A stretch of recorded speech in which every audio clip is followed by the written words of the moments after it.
діни теріс ағым өкілдерінің, уағызшыларының арбауына, алдауына еріп кететін көбінесе сол маргиналдық жастар болып есептеледі. Маргинал жастар ол кімдер? Жұмыс жасауға ниеттері жоқ жастар, ештеңемен қызықпайтын жастар.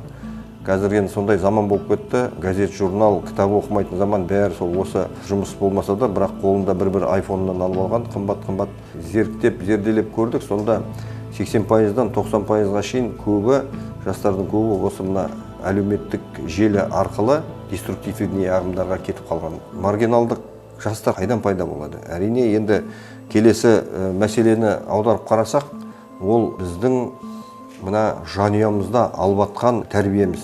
Қазақтың салт дәстүрінде білмейтін ата-аналар бар. Анау сол батыс мемлекеттерінен келіп атқан солардың ұстанымдарын айтады, солардың жүріс-тұрыстарын айтады, солардың бір әңгімелерін айтады. Оған қарағанда біздің салт дәстүрімізде, тілімізде, қазақтың тілі де, салт дәстүрде, мәдениеті де өте жоғары. Қазақта жақсы мақал бар.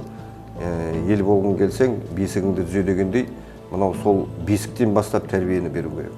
Ата-аналардың институтын көтеруіміз керек. Бұл жерде ақсақалдардың институтын көтеруіміз керек.